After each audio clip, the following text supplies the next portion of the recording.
This is the Impound podcast. I am Brent Trey Sands, the writer and the creator of the Impound universe. We are the bridge between comic culture and urban culture, and I have a special guest, Miss Amber May. Hey, what's going on, everybody? How are you doing? I'm doing great. Glad I can be here. I had a lot of auditions this morning, but I'm so glad to be here. What were some of the auditions you had? Now, see, those are under I know I can't say it. Not allowed to say them, but trust me, They're big? That's good. they're big. I mean, you've been doing big things for a while. A big thing about this podcast and another reason why I started it was, growing up, all my favorite cartoons, all my favorite shows, you never look at those, or at least I didn't, as a kid, as one day I'll meet this person. You look at basketball players like, oh, I want to meet Michael Jordan, but it was like, I never thought I would meet Goku. You know what I mean? Yeah. Until I actually met the voice Goku, and I was like, this is actually... Sean Schimmel, right? Yeah. So, and I was, until I went to a Comic-Con, I already knew he was going to be there. I was vending. And then they're like, Goku is now here and he's ready to speak. And I was sitting there, I was like, I think I'm going to shut the booth down for a minute and go check that out, So that was part of the reason why I wanted to make the stage, so that people could see the person behind the voice a lot more. So you've done dope stuff. I know Genshin Impact is probably one of the bigger things. Mm-hmm. And then you were also, if I'm not mistaken, the first Black Barbie. Was that right? Yes. How was that experience of being the first Black Barbie? So Brooklyn, it was 2020. Yeah, her name is Barbie Brooklyn Roberts. Brooklyn is her nickname because the other Barbie is Malibu. They got their own nickname so they don't mix each other up, Yeah. So the way I got that, it was back in 2020 during the pandemic. Okay. And everybody was at home chilling. We were like, studios are closed. What are we going to do?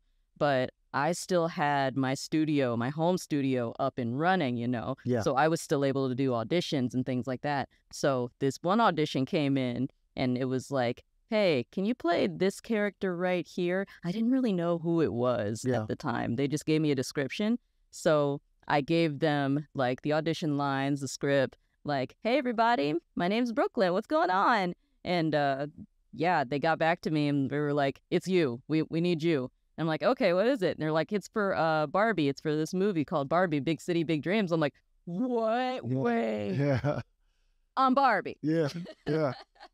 So it blew my mind. And I sat there on my bed like, oh my gosh, she's going to be a huge role model for kids and things like that. This is what I got into voiceover for, Yeah. So it actually felt like a character with a purpose as well. Yeah. Mm-hmm. Big responsibility. So it was an honor when I got that, and I gave it my absolute best. Well, congratulations. And I've heard nothing but good things about it. So you did do a good job giving it your best. And, just an accomplishment in history that can never be erased or duplicated. There'll always be someone else. Could they do it like how Amber did it? It's always going to be that in the future. And then Genshin Impact. I've never played Genshin Impact, but a lot of people have been requesting the voices of it at the cons that I've produced. And obviously it has a big fan base. I have a shop in Sacramento, and we sold Genshin Impact, keychains and icons, and they go, Nice. They go immediately. How did you end up landing that? So with Genshin Impact, I actually started off as 5 NPCs in the game, Okay. the 5 non-playable characters. They were just roaming around in the world, and it was just a normal game sort of thing. I thought it was just a regular kind of mobile game where not too many people play it, Yeah. So I did those 5 NPCs. I felt bad because I was kind of sleepy when I did all of them, so I was probably giving them my 80%. But after that, I saw that the game was getting bigger and bigger and bigger. Yeah. And I'm like, oh man, this is more than just a mobile game. Yeah. So they came back to me a year later and they were like, hey, we want you to read for one more character. Can you come into the studio? And I said, sure. So they auditioned me on the spot and then went straight into her lines. Yeah. So they said, this new character, her name is Dia. And she's around this age. She's a mercenary. She's a super badass. She fights and super, super cool. And we want her to sound a little bit like this. And I'm like, okay, so how about up here? She's a little bit younger about here. They're like, never mind. Can you lower it a little bit? And I'm like, how's this? And they're like, yeah. And they said, okay, quickly say this line right here. Let's get it on. And they're like, that's it. So and that became the catchphrase. Yeah, that's one of her phrases, her fight phrases. I really needed to download and play the game. I personally have never been much of a gamer in general. Oh, see, I used to play those old school. I played Mario on the SNES, Sonic games, Kingdom Hearts. I'm an old school console gamer. Yeah, I don't know what it was with me in video games. Like when I was a little kid, of course, I was playing like the Sonic, the Mario, Mortal Kombat, Street Fighter type stuff.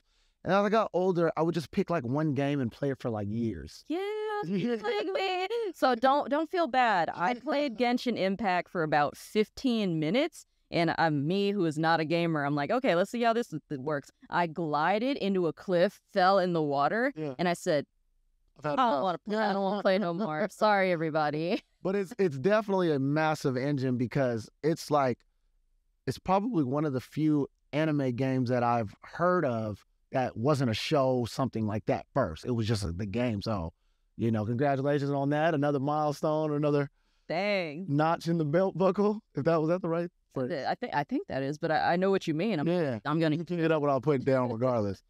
I'll use that. What would you say? I would assume it was gonna be Barbie, but what was your biggest role that you would say, or the most proud of role? Oh, so Barbie was the one that I was most proud of, even though Dia is skyrocketing. Yeah. Like, I'm being invited to conventions around the world. I'm going to England this summer. But Barbie holds like that special place like in my heart as the one that's the role model for these little kids. Like the little kids come up to me during the con and they're like, wait, I know that Barbie. And I'm like, I'm the voice of that Barbie. They're like, what's that mean? They don't understand it. And that's what I was saying earlier. It's like when you're a kid, you just know this fictional character. You don't really see the person behind the voice. And you don't think you're gonna see them either. Like it just isn't a thing that just processes in your brain.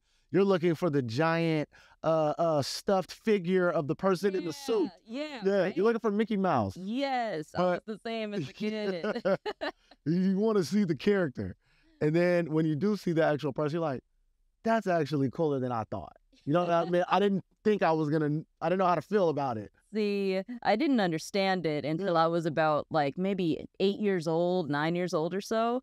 And that was when I actually wanted to be a voice actor at that time when I was 8. Because I'm like, wait, you can be a cartoon and you can be a voice behind a cartoon? Yeah. And that's kind of where it started. Where would you say was the start, or at least like how did you get into the industry? So, other than when I was 6 years old or so, I was watching my favorite cartoon ever, Freakazoid. Okay, that's a good one. Anyone remember? No, I remember Freakazoid. Paul Rugg.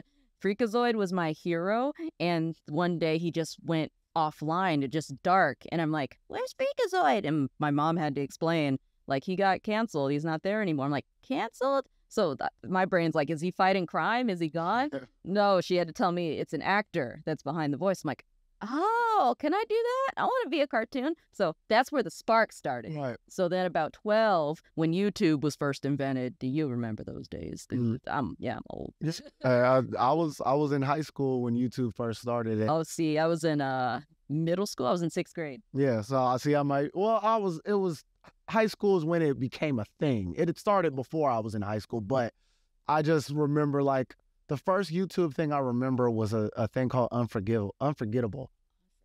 It was like this black dude in the woods just talking in this crazy voice, these evil stories he had. And at that time, I think in people's brains, YouTube was just like a place that you stored like home videos. Yeah, that's what it was in the very beginning. Yeah, it hadn't become a stage or a platform. Like this is right before Soulja Boy. You know what I mean? So when he was doing that, everyone was watching it just confused. Like, what is this dude talking about? And then you finally realize he's kidding. You're like, oh, it's like a sitcom kind of thing. That's how it goes. Right. And it's just funny, like remembering that time of the evolution. But please continue on your YouTube career. So when YouTube started, I saw my first anime dubs. They were like anime like people would dub them over with their voice and things like that, and anime music videos. So I said, I want to do that, because they just turn off the audio and they replace it with their voice, and it's something silly like a parody. So I did some of those myself in the very beginning, and I did all the voices for all the characters, and I did every single one, made my own scripts and all that, and they were funny. I had a little tiny fan base at the time. Yeah. But those videos got taken down for copyright, you know. Oh, so okay, yeah. I didn't think anything of it. I didn't think it was a job. But then 2011, I was like, I want to do this for real. I want this to be my profession. I want to make a living being a cartoon, you know? So I've been doing this about 12 years now. What was the first, like, studio hired thing? Oh, that one, let me think. 2011, I started off with Animeme. And that was just like a YouTube skit, sitcom kind of thing. It was really, really funny. After that, I moved to Frederator, Channel Frederator, to do the 107 fact videos. And I just kept building my resume up until I moved here to California. I'm from Virginia. I moved here in 2017. And my first studio gig, I believe it was for this show called BB Bears. Okay. It was a Russian to English dub show, but it never made it. It never aired or anything like that. So I was kind of sad. But it was my first time in a big studio, and this Virginia girl's like, Mom and Dad, I have my first thing. I'm in the studio. And then it unfortunately never came out. Yeah, it never came. So I never really was like trying to ever be an actor, but when I did first move out here, you know, I saw like there was like some background roles, and it was just kind of like, why not? You never know who you'll meet. And I got hired as to do background of this show called Ironside, and it was Blair Underwood, like a detective type of thing. And when I get on set, the director looks at me and goes, "Oh, you just got a better role. You look like this perfect fit for this scene, right?" So I'm excited. They give me a new wardrobe. I do a mugshot. I'm like a assailant to a criminal, something like that. And I'm at this table. There's a scene. Blair Underwood's right there. My friend gets arrested on the street. I did all this stuff, and when it came out, I wasn't in one scene. No. And it's like, I don't even know how it was possible that I'm not even like kind of in the scene. Because I was right there every single time. So you were in the background. You weren't a stand-in, or no, yeah. So I didn't have any lines or anything like that. But the guy who he was arresting, I'm his friend. So, and then there was so when he got arrested on the streets, I'm standing there. I'm on the streets with him. And then there was like this mugshot thing. So when the person who I think was robbed was going through the mugshots, I'm one of the mugshots. My mugshot on the table is blurred out. No, hey, that happens like that. I feel you. It happens just like that. The beginning and the end of my acting career, right there. No, you keep going. I didn't have a passion for it. It was just something to do. You know what I mean? Okay, I see. I always wanted to be in films, but not as the actor. I always wanted to write them. You know, I went to film school, was writing scripts, things like that. Then I started my comic book writing career, and that's what got me here. But I never wanted to be on the camera. So, and now I have a podcast on the camera. Yeah, like you're about to say, you're sitting here in front of the camera. I had to promote. You know what I mean? Yeah. But my passion is still within the writing. Wow. I props to all you writers, because without y'all, we wouldn't have jobs. Like the voice actors, we wouldn't know what to do. We just make up our own stuff, and it may not be as good. Yin and yang, and I couldn't voice act, so we need you guys. Yeah, we need you. It's yin and yang. Mm-hmm. Yeah. So moved to California from Virginia, you said. Mm-hmm. How was it in the industry early on? You know, like how long was it from moving here until you finally got something sustainable? So 2017, I moved out here. I actually used to work on the Disney Cruise Line. Okay. So I worked there from January to about June. Mm-hmm. And I went back home to Virginia for just a little bit, for a few weeks. And then after that, I was like, all right, Mom and Dad, I'm going to LA. And I said, I'll be back because I got to get back on the ship, you know, because it was on vacation or so. Yeah. And they're like, okay. So I came here, crashed with one of my friends, and started like seeing how the industry worked out here and all the opportunities compared to where I was from. And I said, I don't want to get back on the ship. Yeah. No, I don't want to get back on the ship. So Yeah, I said, I'm sorry, Disney, but I want to stay here. I like this. So I called my parents and I was like, I'm going to stay out here. And my parents, bless them. My dad sent out my car to me. Right, They shipped out my car and they're like, here you go. Yeah. And so here's all the stuff we can provide. yeah. We got you to this point. Good luck. Good luck. Like, hey, bye. You know, you chase your dreams. It worked out. You got to commend that. You know, it's very hard for people to do that, especially It is. Especially when you're moving from somewhere that's not California and adapting to California rent and cost and things like that. It is an adjustment. Oh my gosh, the rent here, this was the most expensive rent I'd ever seen. And I like called my dad. I called my parents a lot when I moved here. Like, what does this mean? What does this do? Because I didn't know how to do anything yet. I was 25 or so. I'm from Sacramento and, you know, just up north in California. Sacramento has always been the more affordable city, major city in California. So like whatever you had in LA, it would probably be like $500 cheaper in Sacramento for the same thing. But through the pandemic, like 2019, through the pandemic, rent just went insanely high in Sacramento. And now it caught LA. So, you know, I have my shops out in Sacramento for my comic series. And then it was time to just get a new place. And I was like, I'm just going to do it in LA because why would I do it here? I'm paying, it's not even affordable living anymore. I might as well do it where there's opportunity to go with this cost. So that was what made my decision to come back out this way. Paying the same amount. Paying the same amount with less opportunity out there. You know what I mean? And we were already established out there as a brand. I needed to get established out here at some point. I want to eventually have our own series on a major network, whether it's animated or live action, but it wasn't going to happen there. No, not in Sacramento. Yeah, nah, so unfortunately. Unless you're already big already, but you got to make it here first. Yeah, and I'm going to take it back home, you know, so that's the thing, and give people back home opportunities and things like that. But yeah, I had to come out here to get the opportunities to take it home. I have the same mentality. I want to eventually, when I get big enough in the voiceover industry, work my way up, get a whole bunch of roles. I want to retire and I want to go back to Virginia or the East Coast and teach it to those who don't have it over there. I had to build it up at 12 years old because we didn't have any voice acting. People were like, what's voice acting? So I want to go back and teach it to these kids and tell them you can be in your favorite animes. You can be in Demon Slayer and My Hero Academia. Or whatever comes next, that will be that. Exactly. People get... You know, I do a lot of speaking at like schools and things like that. Like I went to Sac State. My college invites me to speak to the students. I've probably done it like 3 times already, and it's such a thing that's so foreign to people. You know what I mean? Like even just the idea of writing comics. They're like, how do you get it printed? How do you find this? And I'm like, it's just on the internet. You can find it like this. You just gotta want to find it. Kids have it so nice right now.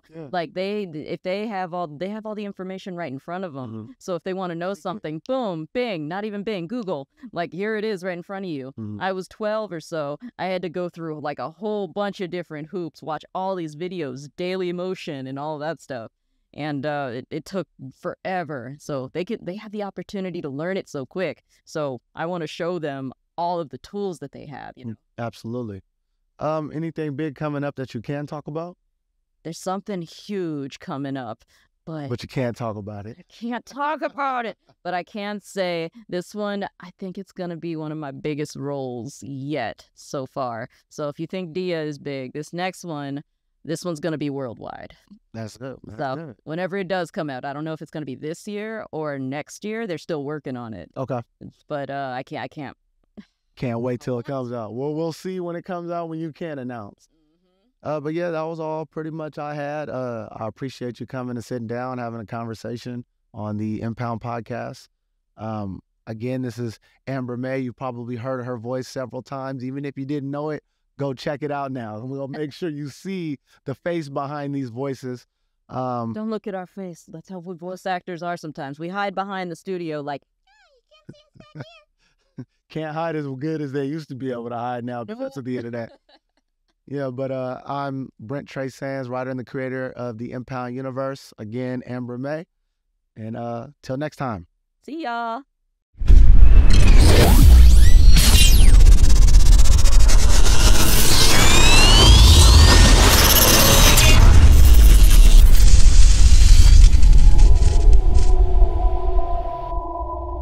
Thank you for watching another video by Impound Comics. Make sure you like, comment, share, and subscribe to our YouTube channel.